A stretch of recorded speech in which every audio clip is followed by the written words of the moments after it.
Meddling mother-in-laws and their daughter-in-laws is one of the most common cases in paternity court, but Ms. Upshaw and Mrs. Mason took their intolerance for each other to another level on this one. Ms. Upshaw, you have petitioned the court for a DNA test on 4 of your daughter-in-law's children. You say you have serious doubts because your son married, and I'll use your words, a loose woman. Mrs. Mason, you say your soon-to-be ex-husband is a mama's boy who won't stand up to his meddling mother, and you also say the DNA test results will finally shut his mother up and prove. Ms. Upshaw believes her daughter-in-law is one of the most promiscuous women she has ever met in her life, and her children don't belong to her son. While Mrs. Mason, who is her, said daughter-in-law claims Ms. Upshaw has her husband in her palms, and confidently says all of her children belong to her husband. Okay, ladies. This is my first time ever seeing this young lady with these many clothes on. I'm not trying to bash this young lady because I just want the truth, but I never seen this young lady with these many clothes but on. I'm young. I'm not old like her. But you see that dress? Look, now, what you think? Look at that. Come on now. That because I wear that, I mean I'm sleeping You with young, everybody. but you got kids, you got a daughter, you got to raise. Ms. Upshaw and Mrs. Mason kicked off the session by hollering at each other. Mrs. Mason says she can wear that cloth to the club, and that must have entered Ms. Upshaw's bloodstream more. Mrs. Mason defends herself, saying she ain't no old cargo. Oh well, she isn't, but those clothes? Okay, Mrs. Mason. Now, I never wore it to the club, but I will wear it to the club. You will? Yeah. Okay. So, you know, since I met her, it's been nothing but drama, promiscuity, and looseness all around between her and my son. And I don't get in their business. Their business comes to me. Ms. Upshaw says it's not like she goes around trying to be all up in her business. Instead, her son and Mrs. Mason's business comes to her. Judging by Ms. Upshaw's explanation, their business really did come to her since Mr. Mason was sneaking Mrs. Mason into the apartment. I'm just sick of Your tired. wife says you're a mama's boy. Are you? Yes, ma'am. I'm a mama boy. Okay. That's what she think. I might well be a mama boy. Say it loud and proud. I might well be a mama boy. Mr. Mason agrees to being a mama's boy. No one cares about that except for Mrs. Mason, who is caught in the crossfire. But wait a minute. Did Ms. Upshaw just say anyone who marries her son is marrying her? Okay, maybe Ms. Upshaw was truly in their business. Let's find out. Mr. Mason, when did you all decide to get married? November 14. Why didn't you tell your mother? It It's wasn't not her business. business. It wasn't her business? It's not. I'm just tired of hearing what's going on out there. It's just too much yapping. I'm just tired. I'm just trying to stop there right now. I'm trying to understand what's going on now. Ow! Mr. Mason sides with his wife, Mrs. Mason, as they both chorus that they didn't tell Ms. Upshaw about their marriage because it wasn't her business. Okay, this couple seems to be on the same side, but they are standing opposite each other in court. Anyway, Mr. Mason says he doesn't care so much about the DNA, and it's his mother that is so particular about it.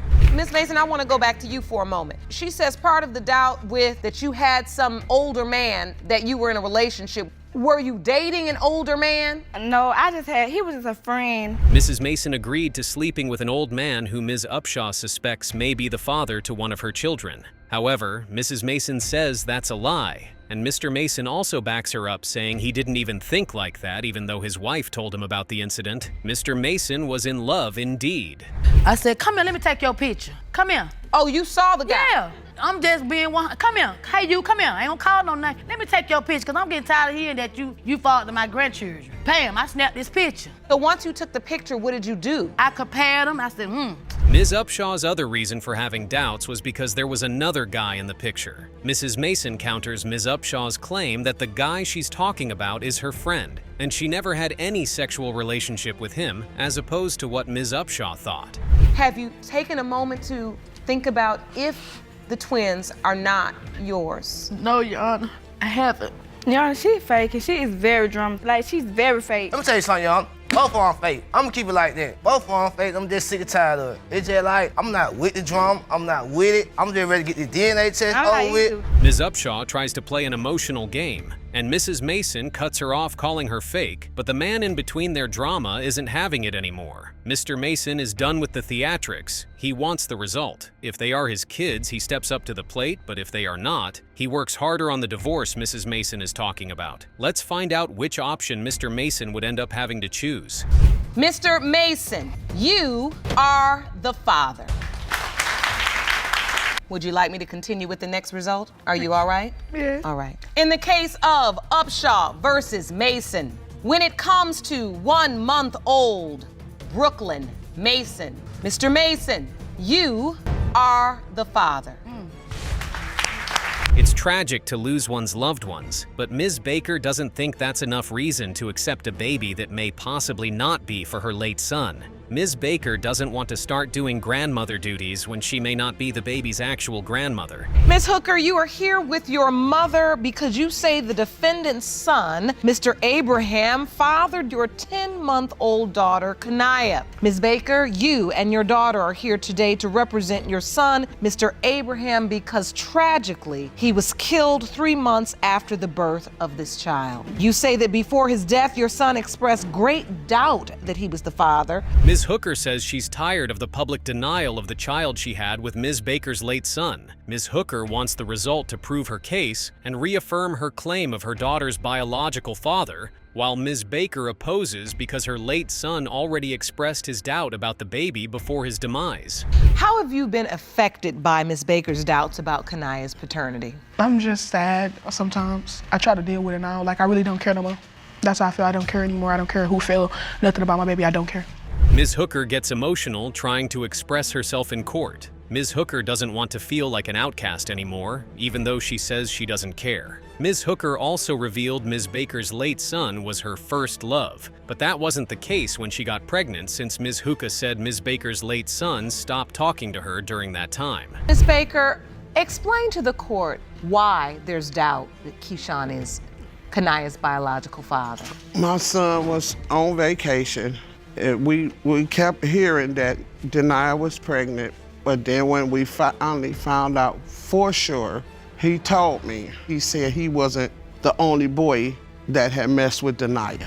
Ms. Baker doesn't seem to have any problem with Ms. Hooker, except for the information her late son had told her about Ms. Hooker. Ms. Baker revealed that her late son had told her Ms. Hooker had been with other men, and made her promise a blood test would be done to prove he was the baby daddy or not. It seemed Ms. Baker's late son already knew what the future held for him. You know, What did the other young man say? he told Keyshawn that when he wasn't around, he was supposedly sleeping with Denia. Ms. Hooker, I have to ask you, was there another guy? No, 'cause that's why it's funny, because how can somebody tell me who I was sleeping with?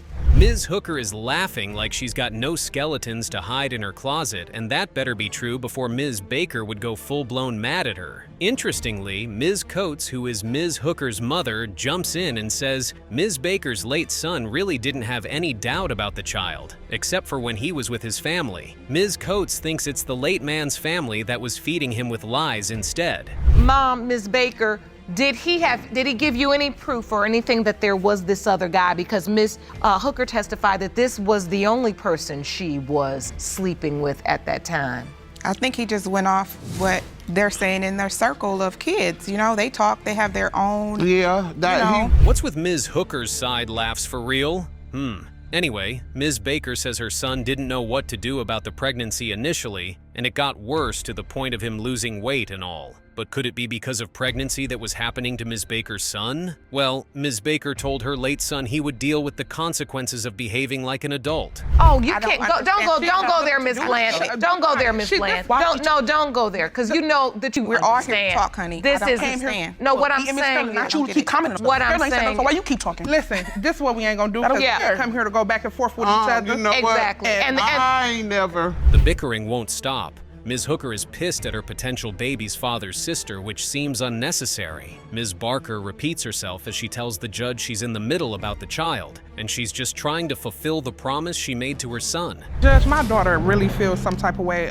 It's not that she feels some type of way. It's like she more hurt behind the obituary. And Miss Carolyn has explained to her about the obituary, how the obituary went. But in her heart, she feel like Miss Bland left her out of the obituary on purpose. Things get heated in the courtroom, and Ms. Hooker is starting to get violent with her words. Someone has to tell Ms. Hooker to calm down because she's not listening to her own mother. Having animosity towards Ms. Baker's family because her daughter was left out of the obituary is not the problem right now. Finding out if Ms. Baker's late son is her baby daddy or not is the issue right now. Was this intentional, Ms. Baker, Ms. Bland? Was this something just that... like this, Judge. She went and finished up without me. So, Kenaya did get left out. So did my grandmother, and so did one of my sisters. Okay. It wasn't just the baby. Ms. Baker says it wasn't only the baby that was left out of the obituary, so it wasn't on purpose, but Ms. Bland says she indeed left out the baby's name intentionally because she didn't believe that it was her brother's baby. Let's find out if that's her brother's baby or if she's right about not including her in the obituary. The percentage of relatedness between Ms. Baker, Mr. Abraham, and Kenaya Abraham is 0%. And this is why right here. Ms. Baker, are you all right? Do you need to sit down? Do you need to sit down, ma'am? They weren't gonna tell me sorry, so I'm not telling them nothing. Do you need to sit down, ma'am? Nobody did anything to you, honey. I don't. Ms. Tinsley should have known better than opting for a rapper. That mostly leads to being part of the lyrics of the next track. Mr. Hunt, you have petitioned the court for a paternity test to prove that you are not the father of Ms. Tinsley's 3-year-old daughter, Josiah. Ms. Tinsley, you state that you could care less about Mr. Hunt's rap career or his money, and your only concern is that your daughter grows up with a father. Yes, ma'am. The most successful rapper, you say Mr. Hunt? Okay, it's good to blow one's trumpet. Anyway, Ms. Tinsley says she's not a gold digger like Mr. Hunt claimed, as she's just coming forward to name him the father, because the person she thought would be the father of her baby tested negative for a DNA test. So Mr. Hunt is her only option left. Why would Ms. Tinsley claim you are her baby's father if you are so sure you're not? I'm more, in my city where I'm from, I'm like the hottest rapper around, not to be sounding cocky or, toot my own horn, but I'm on radios, I do shows for any major acts coming to the city. You already sound cocky, Mr. Hunt, but okay. Mr. Hunt claimed Ms. Tinsley is a groupie and she's dead broke, but he slept with her? Something isn't adding up. Interestingly, Ms. Tinsley counters Mr. Hunt, saying he's also dead broke. Does that mean there's no gold to digga? Let's hear about that. How did you all meet? On MySpace a long time ago, a while ago. And then we originally met in person, like in 08. No, Yana, that's not how it happened. I found out about this on, I met her, a few years back, but I only hooked up with her one time. So who's lying? Mr. Hunt says they had a sexual encounter only one time, but Ms. Tinsley says it happened for a whole week multiple times. That's so far from one time. Mr. Hunt comes back harder with the line that it was with several guys. Ms. Tinsley says she's not married, but did she mean Mr. Hunt's claim is true or something else?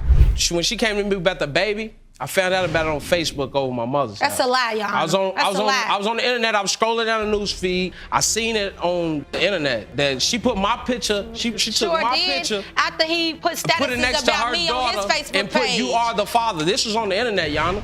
Finding out you might have a baby after 3 years with your pictures being put together and posted on Facebook is insane, though. That wasn't fair on Ms. Tinsley's side. But then again, Ms. Tinsley said she didn't think he was the father when she had her, which is also valid. Ms. Tinsley even agreed to messing around at the time she had conceived, and Mr. Hunt is the next man to get tested on the list.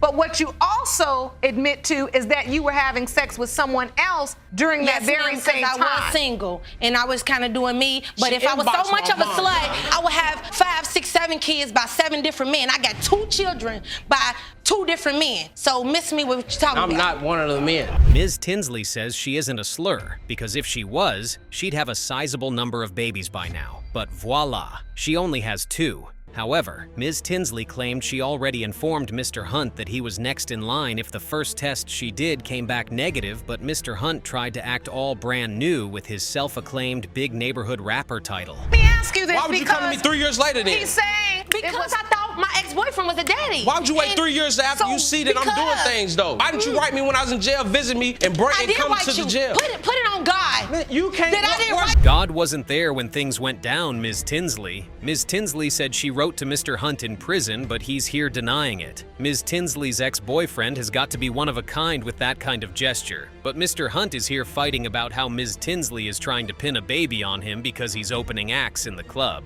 Woo! Were you coming after him and trying to figure out who your child's father was because the court demanded you do it? Both, kind of. to be honest with you. She inboxed my mom, y'all. Yes, I sure did, because I want her to know what was going on, because he sure wasn't gonna tell her. Ms. Tinsley was down to get through to Mr. Hunt any way she could find, send a message to his mother. The message Mr. Hunt's mother received was quite well detailed, and her response was dignifying enough for a situation she didn't know anything about. To have to raise a child with the father being absent. And the catch-22 to all of this madness is, I'm not raising mama's boys, I'm raising men. Okay. And if he is the father, then he's gonna step up and do what needs to be done. Mr. Hunt's mother says she isn't raising mama's boys, she's raising men, and that man would have to take up his responsibility if he's indeed the child's biological father. Let's find out if he is. Mr. Hunt, you are not her father. Thank you, Jesus. Yeah, well, thank you. Thank you. Thank you, Your Honor. Okay, I'm sorry. Good luck to you, Jamie, in finding your daughters.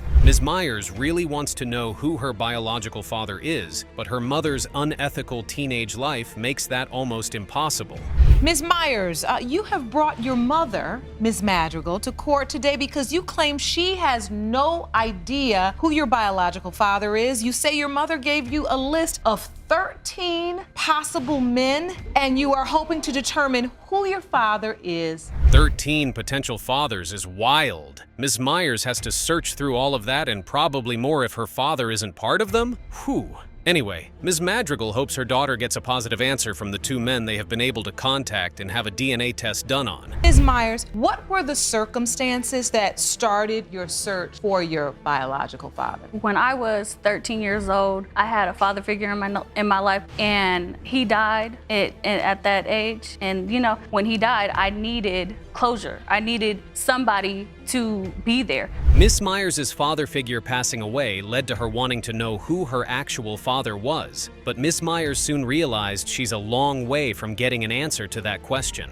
According to Miss Myers, Ms. Madrigal proceeded to drop different names for her from time to time like it was a joke, till the list got to 13 names. Ms. Madrigal, as you're giving your daughter this list, and I do not mean this in a joking way, right? You couldn't narrow it down from 13? You know, the 13 that she's named is like 13 ghosts, fabricated. What about pick any man in Seattle?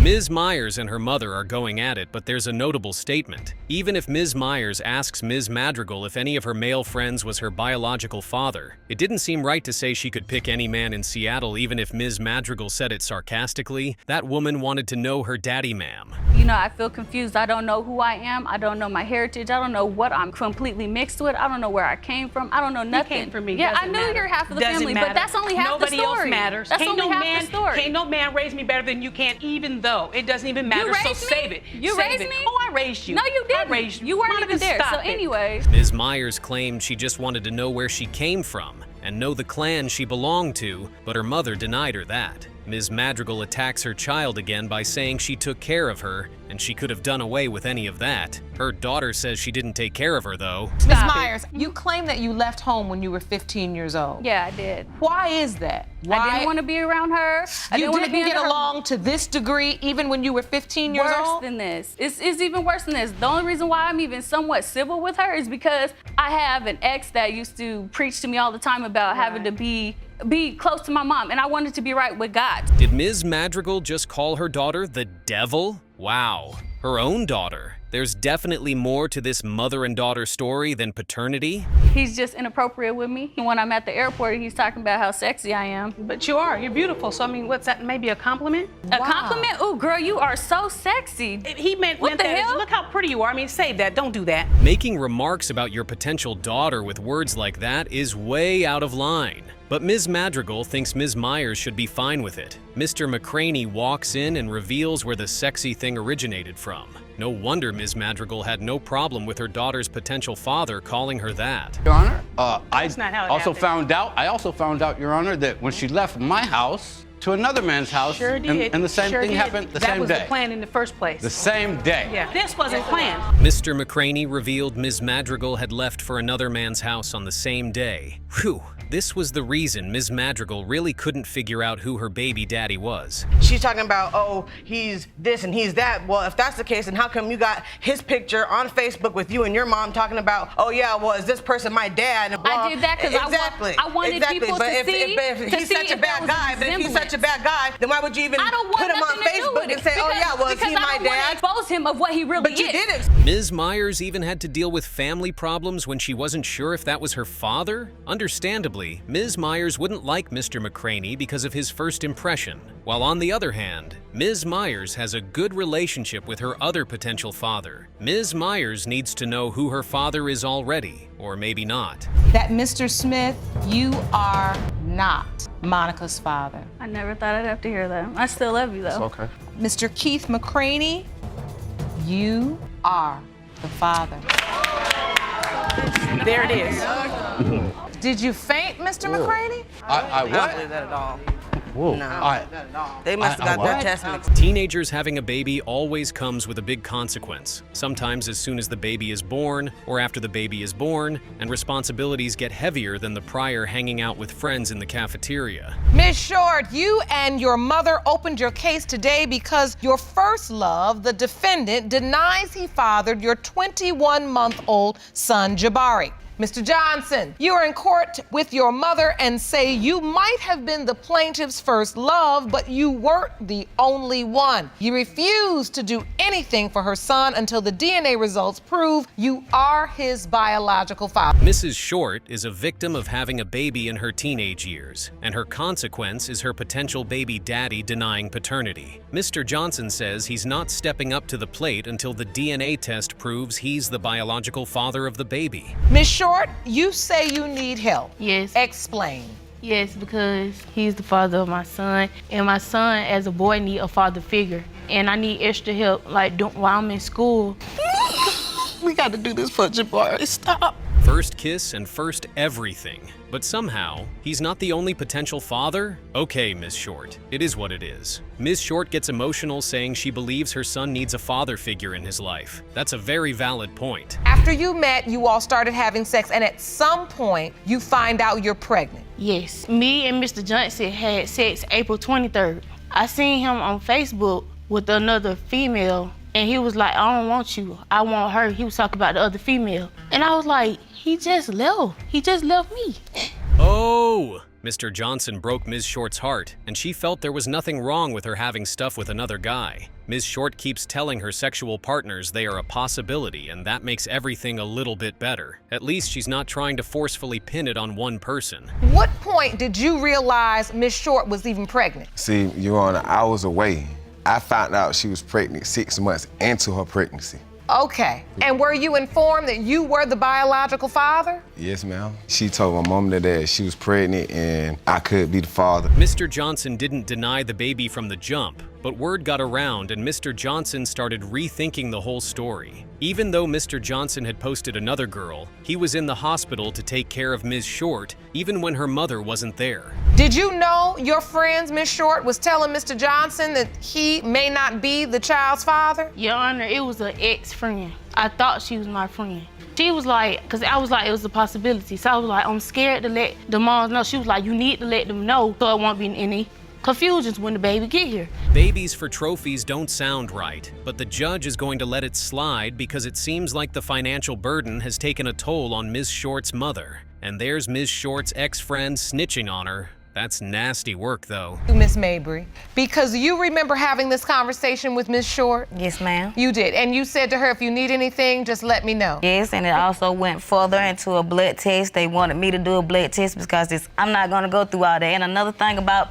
the baby, when we try to get the baby, she have to come and sit with us. So Ms. Short's mother had been chasing Mr. Johnson and his mother away from the baby with every means possible, but she claims Mr. Johnson is having babies for trophies and wouldn't pay child support. It seems Ms. Short's mother just wants child support, and Mr. Johnson keeping his distance from her daughter and grandchild. I need to establish a reason why, Ms. Short, you decided that Mr. Johnson is the biological father of your child when you said you also had slept with another person as well. I'm going by the dates. My due date was January 14th. Okay. I had him January 8th. Ms. Short says she thinks Mr. Johnson is really the biological father of her baby because of the dates which strongly point to the time she and Mr. Johnson had been intimate. Okay, Ms. Short, we'll know for sure soon. So he wrote that letter and promised you in that moment that he was going to be a good father to his child. And believed, it seems, that it was his child. Do you remember writing that, Mr. Johnson? At the time, I thought that Jabari was mine. Me growing up 20 years, I never had a father. Initially, Mr. Johnson seemed like he was ready to do anything for his baby, but things went south the moment he knew someone else was in the picture. However, Mr. Johnson is still to take care of the child if the result proves he's the father. Now let's hear the 3 or 4 make or break words. Mr. Johnson, you are the father. I'll be there for him. Good.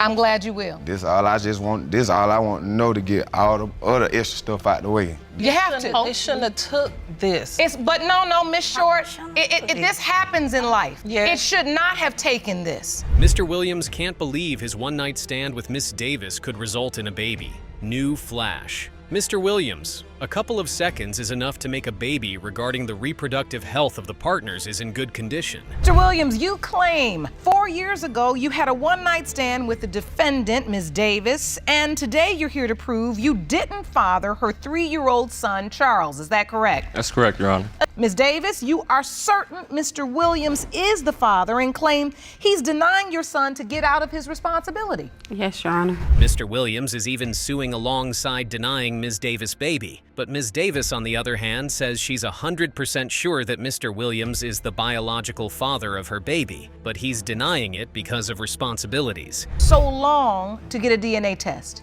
I just found out about 3 months ago. This child is 3 years old? Yes, Your Honor. And you just found out 3 months ago that you potentially could be this child's father? Yes, Your Honor. Explain. I met Miss Davis about 4 years ago at a party atmosphere and everything. We partied, ended up spending the night together that night. Mr. Williams can't recall clearly if he used protection or not, so he can't rule out the possibility of him being the baby's father. Ms. Davis said she had a boyfriend at that time, but she mingled with Mr. Williams because they were on a short break. Interesting.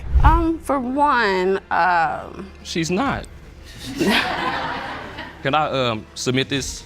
Yes, you may. I noticed that he was a junior. Ron, will you hand me that evidence, please? He's a junior, but his birth father didn't sign the birth certificate. So that right there gave me a lot of suspicion. Mr. Williams shows the court evidence that makes him really doubt he's the biological father of the baby. If the other man could have doubts an object to putting his name on the birth certificate, Mr. Williams felt he could do the same too. When did you say you had intimate relationships with the plaintiff? When was that one-night stand with Mr. Williams? Around the ending of September going into October. The end of September going into October. So, all right. Now, anybody else? That's what I need to ask. Yes, it was another man. There was? Yes. There was another man? That reaffirms Mr. Williams' doubts for sure. Just like the judge said, the calendar is full. Having multiple men during the window of conception would make anyone doubt if they are truly the father. He's named after another gentleman. He doesn't respond to that name. In the few months that I've known about him, I've spent time with him, taking him out to play and all of this. He doesn't respond to the name that he's given. He responds to the 3 different other names. He calls me another name. Mr. Williams goes further into it and says there's the possibility of more men in the paternity pool. Mr. Williams claimed the baby answers to multiple names, and that must have happened due to Ms. Davis's lifestyle. Taking her to doctor's appointments. I'm taking her to meet her lawyer. I'm taking her to get food for the house. I'm taking him around my family within 3 months of knowing this. And then while I'm at work, he's not yours. While I'm doing all of this, my car breaks down in front of her house. I asked for permission to park my car in the back until I can get the part at the end of the week. Mr. Williams's car was gone, and Ms. Davis was acting like she didn't know anything about the car missing. Ms. Davis cannot deny she didn't know the car was there. LaQuante Bryant. Miss Bryant, you are Mr. Williams' girlfriend? Yes, current ma'am. girlfriend? Yes, ma'am. All right. So, do you or do you not believe this is Mr. Williams' I don't son? believe it. You I don't don't believe it. Ms. Williams' girlfriend and Ms. Davis seem to have a bad blood relationship going on between them. Mr. Williams doesn't believe her boyfriend is the child's biological father, and Ms. Davis won't stop acting like a jealous person. Or she's still in love with Mr. Williams? I apologize. It's really sad because just like I'm giving it to you, that's how It's sad that you sitting here, you're in a relationship with him, but see you being a woman and providing him 44 or 50 for a DNA test. You saw this car. You got 44 or 50 how many times? times? How many times can 44, 50? Ms. Davis didn't turn the test in and she gave them a phony email address? Oh, that's shady. It's time Mr. Williams knows if he has to deal with this forever or if this will be their last meeting. Mr. Williams, you are the father.